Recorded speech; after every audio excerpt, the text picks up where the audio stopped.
berhimpun semua menghadap Tuhan, dan pujilah Dia pemurah benar. Berakhirlah segala pergumulan, diganti kedamaian yang besar. Jemaat yang terkasih, ibadah ini kita adakan dalam nama Bapa, Putra, dan Roh Kudus. Tuhan yang menciptakan langit dan bumi adalah sumber pertolongan kita. Kasih karunia dan damai sejahtera dari Allah Bapa kita dan Tuhan Yesus Kristus ada pada saudara sekalian. Amin. Amin. Amin. Amin.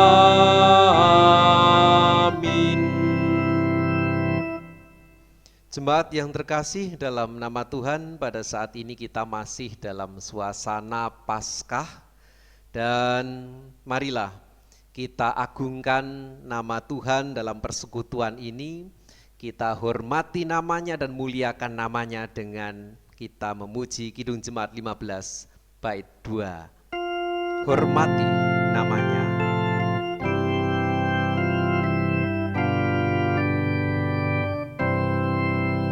Hormati namanya serta kenangkan mujizat yang sudah dibuatnya.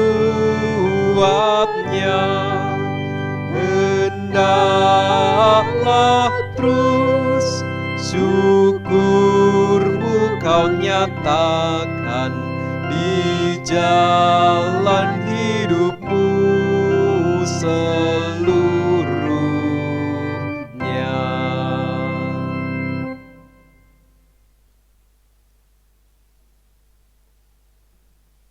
Tiba saatnya pada pengakuan dosa. Mari kita bersama-sama membaca dari Matius 22 ayat 37 sampai dengan 40. Demikian firman Tuhan. Jawab Yesus kepadanya, "Kasihilah Tuhan Allahmu dengan segenap hatimu dan dengan segenap jiwamu dan dengan segenap akal budimu. Dan itulah hukum yang terutama dan yang pertama. Dan hukum yang kedua yang sama dengan itu ialah, kasihilah sesamamu manusia seperti dirimu sendiri. Pada kedua hukum inilah tergantung seluruh hukum Taurat dan kitab para nabi." Demikian firman Tuhan. Bersama-sama mari kita pujikan nyanyian penyesalan dosa dari KJ 33 bait yang pertama. Suaramu ku dengar.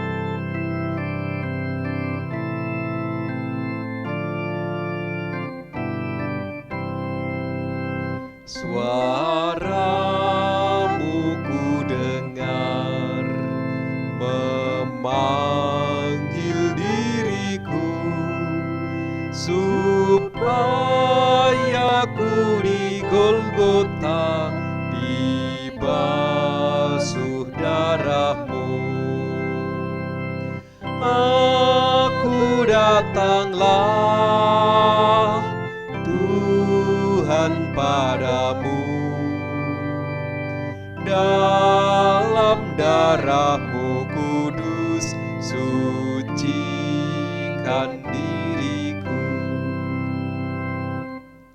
Kita juga menerima berita anugerah sebagai bentuk bahwa Tuhan telah mengampuni dosa-dosa kita. Berita anugerah kita ambil dari Injil Yesus Kristus menurut Yohanes pasal 3 ayat 16 yang demikian.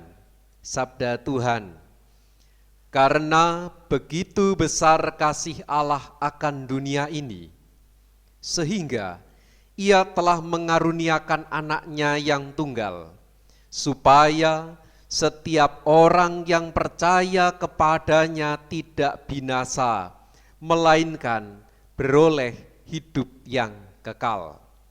Inilah berita anugerah dan petunjuk hidup baru juga kita terima dari Injil Yesus Kristus menurut Markus pasal yang ke-10 ayat 43 dan 44 yang demikian. Tidaklah demikian di antara kamu, barang siapa ingin menjadi besar di antara kamu, hendaklah ia menjadi pelayanmu. Dan barang siapa ingin menjadi yang terkemuka di antara kamu, hendaklah ia menjadi hamba untuk semuanya. Marilah kita bangkit berdiri, kita sanggupi berita anugerah dan petunjuk hidup baru ini melalui pujian pelengkap Kidung Jemaat 179 bait pertama. Kasih paling agung.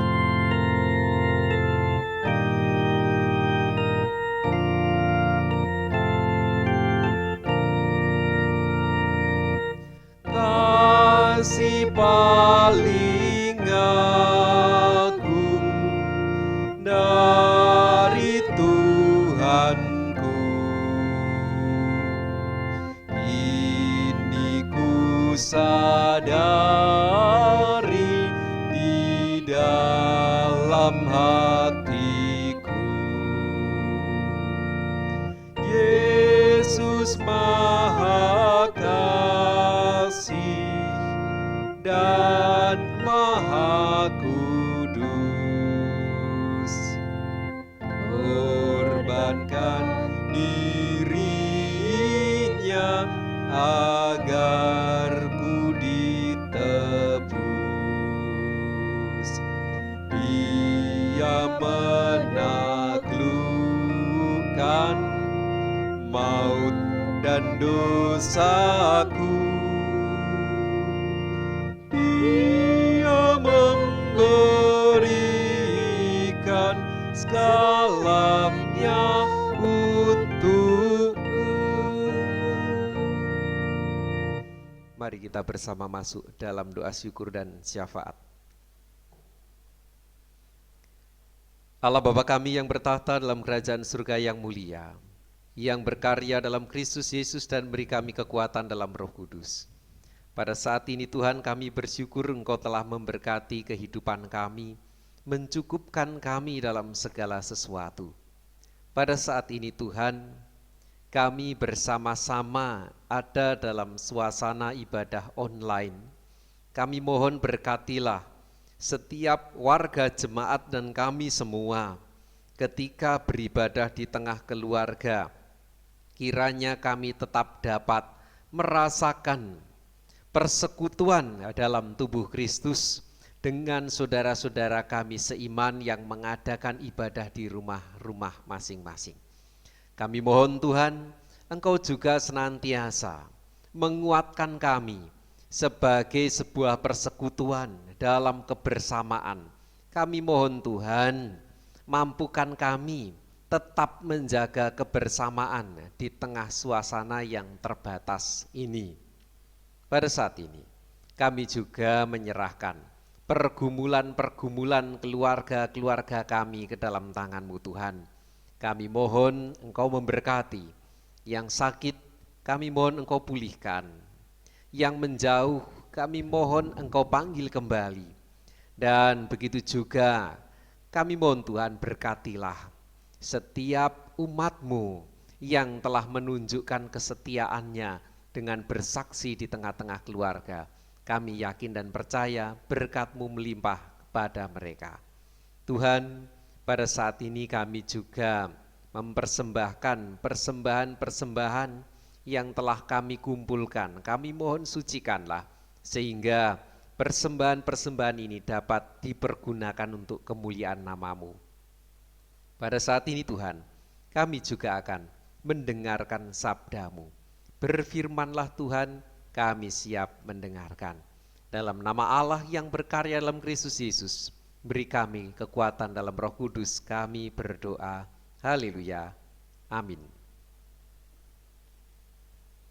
Jemaat yang terkasih dalam nama Tuhan Yesus, sabda Tuhan yang kita terima pada saat ini diambil dari Kisah Para Rasul, pasal yang keempat, ayat 5 sampai dengan 12. Inilah sabda Tuhan melalui hambanya.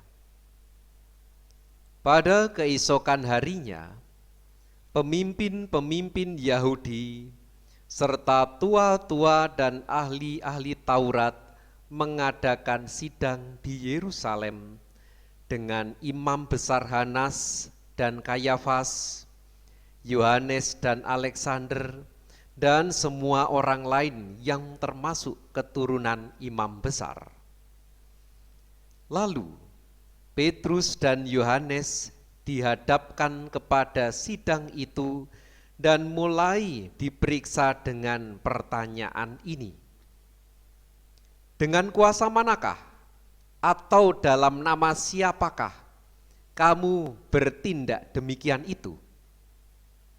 Maka jawab Petrus penuh dengan Roh Kudus, hai pemimpin-pemimpin umat dan tua-tua, jika kami sekarang harus diperiksa karena suatu kebajikan kepada seorang sakit dan harus menerangkan dengan kuasa manakah orang itu disembuhkan, maka ketahuilah oleh kamu sekalian dan oleh seluruh umat Israel bahwa dalam nama Yesus Kristus, orang Nazaret yang telah kamu salibkan, tetapi yang telah dibangkitkan Allah dari antara orang mati, bahwa oleh karena Yesus itulah orang ini berdiri dengan sehat sekarang di depan kamu. Yesus adalah batu yang dibuang oleh tukang-tukang bangunan, yaitu kamu sendiri. Namun ia telah menjadi batu penjuru. Dan keselamatan tidak ada di dalam siapapun juga selain di dalam Dia. Sebab di bawah kolong langit ini tidak ada nama lain yang diberikan kepada manusia yang olehnya kita dapat diselamatkan. Inilah sabda Tuhan. Yang berbahagia ialah mereka yang mendengar, merenungkan, dan melakukan dalam kehidupan hari lepas hari. Amin. Haleluya, haleluya, haleluya.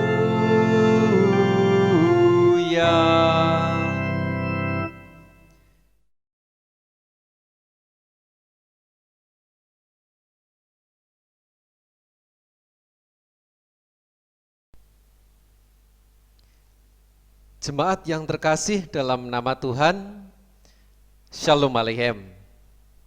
Pada saat ini, renungan khotbah kita saya beri judul Menjadi Saksi Kristus yang Penuh Tanggung Jawab.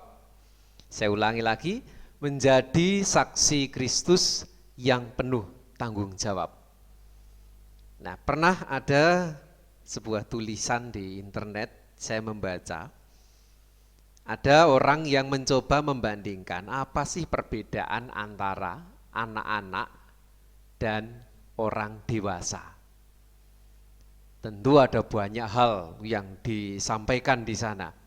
Namun ada di antaranya yaitu mengatakan demikian. Orang dewasa itu memiliki tanggung jawab yang lebih besar daripada anak-anak. Kalau anak-anak masih sangat terbatas, bahkan kita tidak bisa menuntut pertanggungjawaban atas misal anak itu melakukan kesalahan misalnya. Itu tidak bisa. Tetapi jika orang dewasa, bisa. Berikutnya, orang yang dewasa itu bertanggung jawab terhadap dirinya dan orang lain di sekitarnya.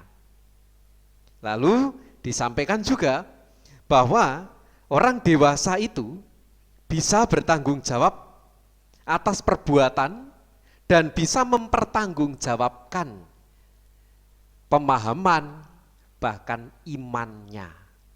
Ya, mempertanggungjawabkan keputusan agama yang dipilihnya. Saudara-saudara, Petrus dan Yohanes dalam konteks bacaan kita dari Kisah Para Rasul pasal 4 ayat 5 sampai 12 ini, Petrus dan Yohanes dimintai pertanggungjawab oleh sidang Kneset atau bisa dikatakan mahkamah agama. Ya, sidang majelis, sidang sinode. Ya, itu kalau kita samakan dengan gereja kita pada saat ini. Nah, Petrus dan Yohanes dimintai pertanggungjawaban oleh pemimpin Yahudi, tua-tua, ahli Taurat, imam besar atas perbuatan yang telah mereka lakukan, yaitu menyembuhkan orang yang lumpuh. Nah, bagi banyak orang menyembuhkan ini ya baik, bagi Petrus dan Yohanes ini juga baik. Namun bagi petinggi-petinggi Yahudi saat itu, perbuatan yang dilakukan Petrus dan Yohanes ini sebuah ancaman. Karena banyak orang-orang kemudian menjadi percaya kepada Petrus dan Yohanes, meninggalkan ahli Taurat, meninggalkan petinggi-petinggi Yahudi pada saat itu, meninggalkan agama yang dipercayai saat itu dan percaya kepada Petrus dan Yohanes. Nah, saudara-saudara, karena itulah sidang itu diadakan dengan maksud menghakimi Petrus dan Yohanes, dengan maksud mempermalukan Petrus dan Yohanes supaya orang-orang semua, karena pada saat itu di hadapan banyak orang, itu kemudian tahu dan melihat sendiri. Tetapi dalam sidang itu justru Petrus dan Yohanes berani bersaksi. Ya, berani bersaksi, bahkan di sana dikatakan di ayat yang ke-8 demikian. Maka jawab Petrus penuh dengan Roh Kudus, hai pemimpin-pemimpin umat dan tua-tua dan selanjutnya. Jadi ada kata-kata yang penting di ayat 8. Maka jawab Petrus penuh dengan Roh Kudus. Artinya di saat itu ketika Petrus dan Yohanes bersaksi tentang Tuhan Yesus, ia penuh dengan Roh Kudus.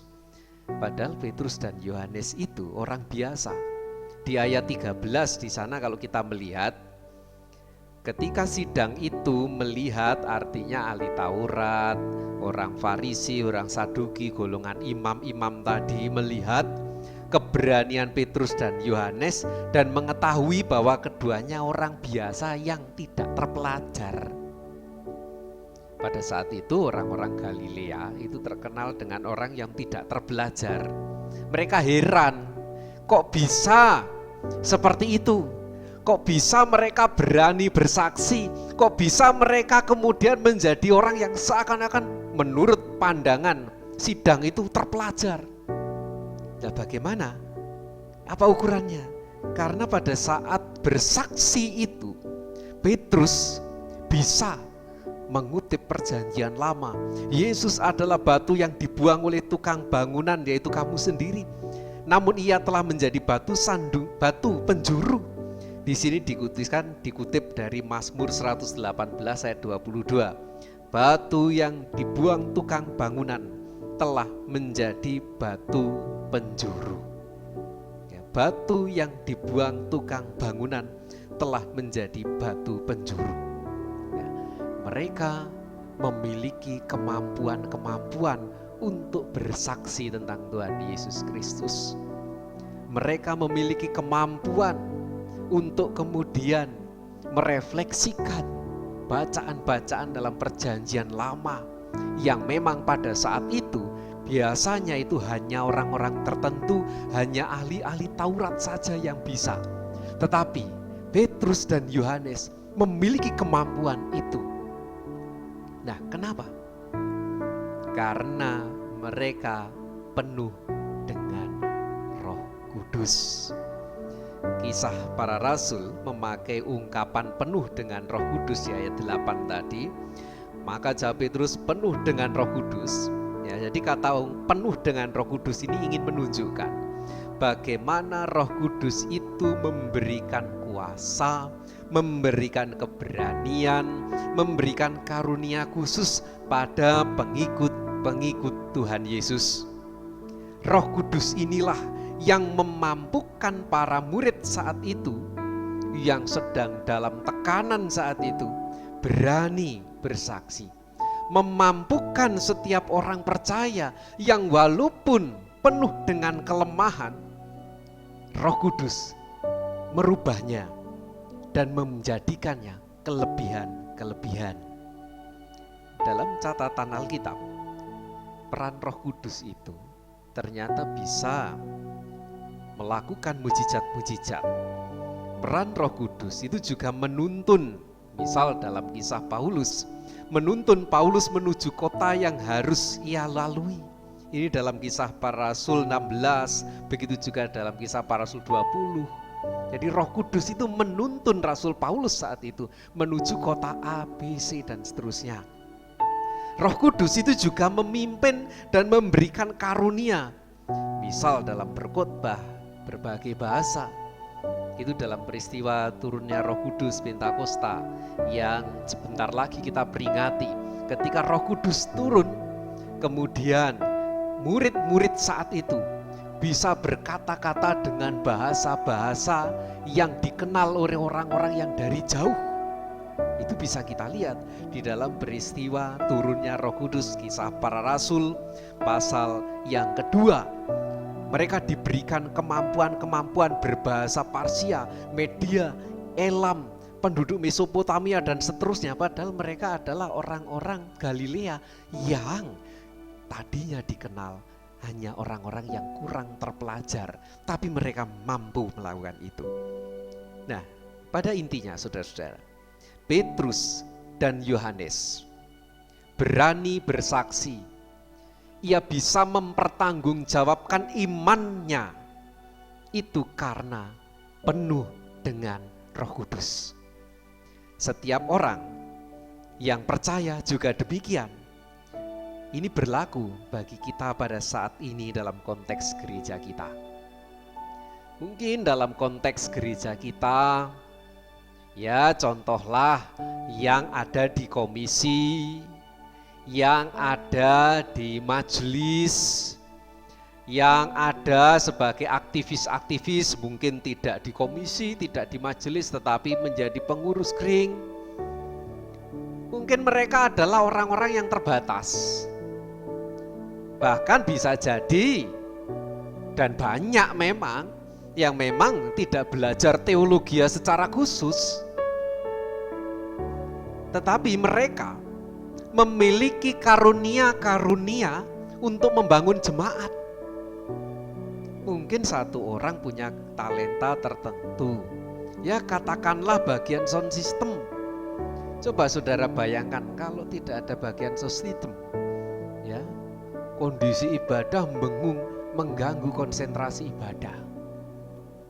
Dan tidak semua orang bisa melakukan itu, tetapi yang dilakukan oleh orang itu membangun jemaat.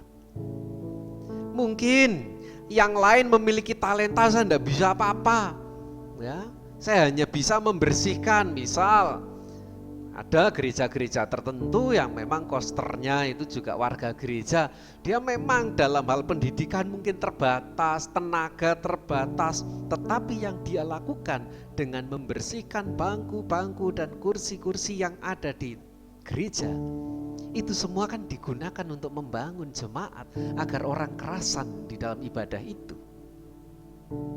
Artinya yang dia lakukan adalah bersaksi dengan cara menggunakan talenta yang diberikan kepadanya dengan sepenuh hatinya. Artinya dia juga penuh dengan Roh Kudus.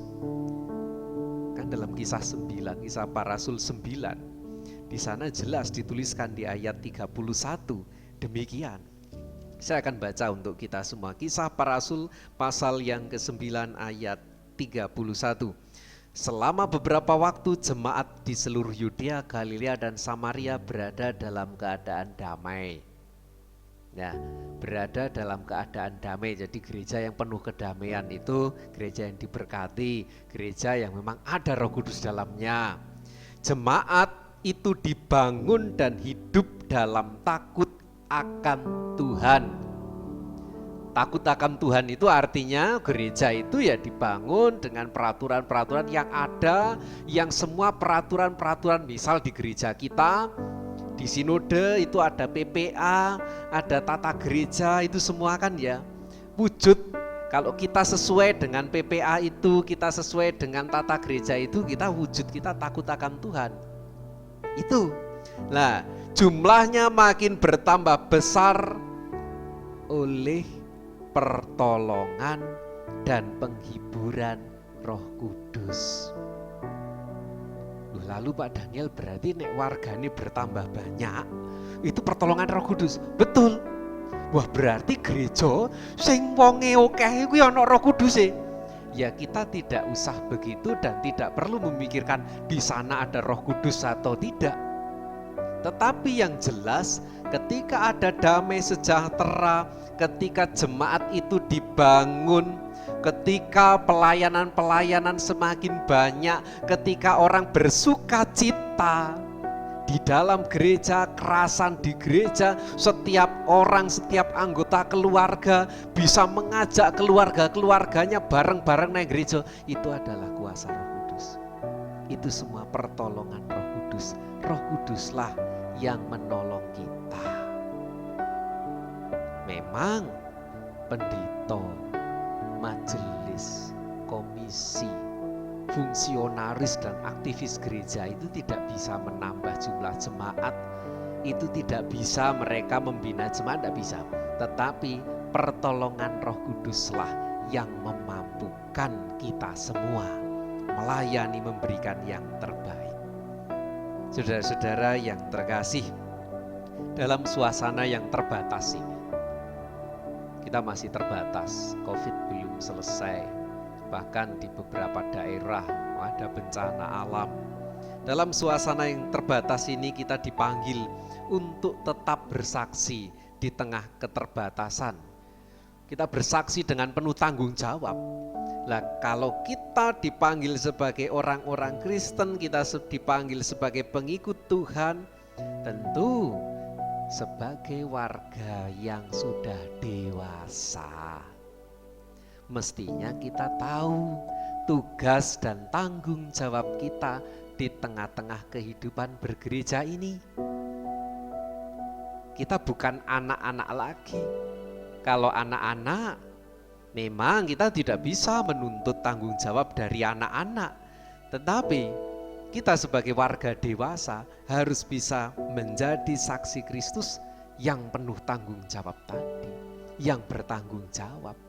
Jadi kita harus tahu tugas tanggung jawab kita apa ketika menjadi warga dewasa. Anak-anak, beberapa waktu nanti akan ada CD. Ya, CD dari iman yang anak-anak. Ketika CD dia harus bisa mempertanggungjawabkan imannya sendiri. Artinya dia sudah dewasa, tanggung jawabnya lebih banyak. Nah, marilah Bapak Ibu dulu yang baptis, dewasa, ataupun CD, mari menjadi orang yang penuh tanggung jawab, bersaksi di tengah jemaat. Memang banyak kelemahan kita, tetapi selalulah mohon kekuatan dari Roh Kudus melalui doa, melalui persekutuan, melalui saling menguatkan, dan pergunakanlah, asahlah karunia-karunia Roh itu di dalam kehidupan kita semua. Tuhan pasti memberkati dan menuntun saudara dan saya. Amin. Bismillahirrahmanirrahim. Mari kita masuk dalam saat teduh.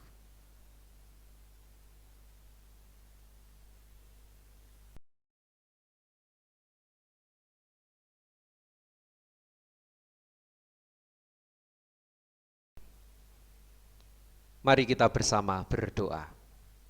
Allah Bapa kami, terima kasih Tuhan atas firman-Mu Kami yakin dan percaya Tuhan, Roh Kudus-Mu memampukan kami melakukan setiap sabda-Mu.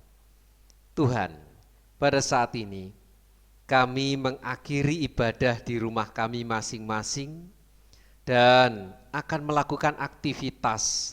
Kami mohon berkatilah. Inilah Tuhan doa kami serahkan dalam nama Tuhan Yesus yang telah mengajar kami berdoa. Bapa kami yang di surga, dikuduskanlah nama-Mu, datanglah kerajaan-Mu, jadilah kehendak-Mu di bumi seperti di surga. Berikanlah kami pada hari ini makanan kami yang secukupnya, dan ampunilah kami akan kesalahan kami, seperti kami juga mengampuni orang yang bersalah kepada kami. Dan janganlah membawa kami ke dalam pencobaan, tetapi lepaskanlah kami daripada yang jahat. Karena Engkau-lah yang punya kerajaan dan kuasa dan kemuliaan sampai selama-lamanya. Amin. Marilah kita bangkit berdiri, memuji nama Tuhan dari Kidung Jemaat 369 bagian yang A.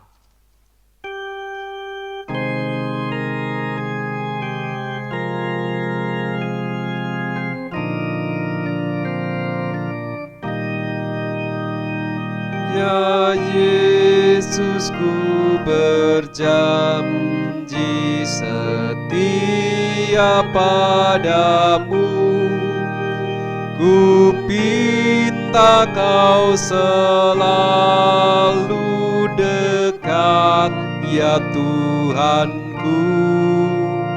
Di kancah pergumulan jalan ku tak sesat, karena Engkau temanku, pemimpin terdekat.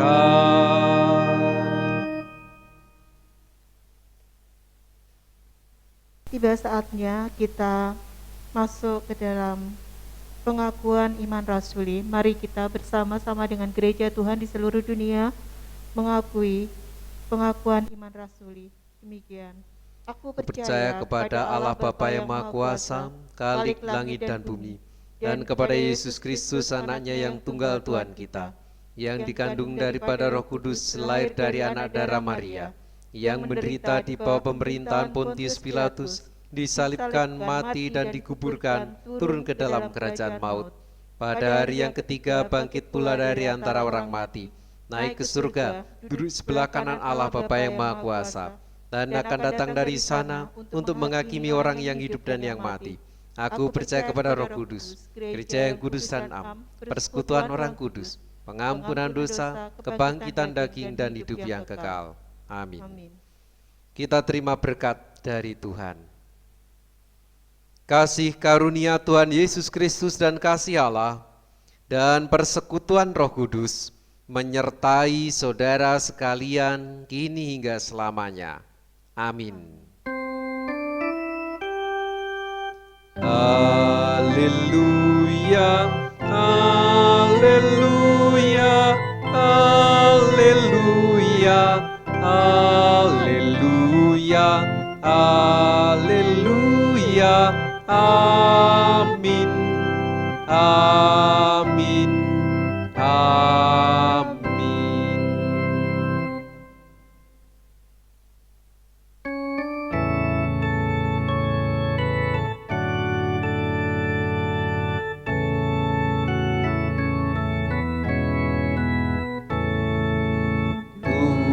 Tuhan Allah beserta engkau sampai bertemu kembali. Kasih Kristus mengawali. Tuhan Allah beserta engkau sampai bertemu, sampai lagi kita bertemu, sampai bertemu. Tuhan Allah beserta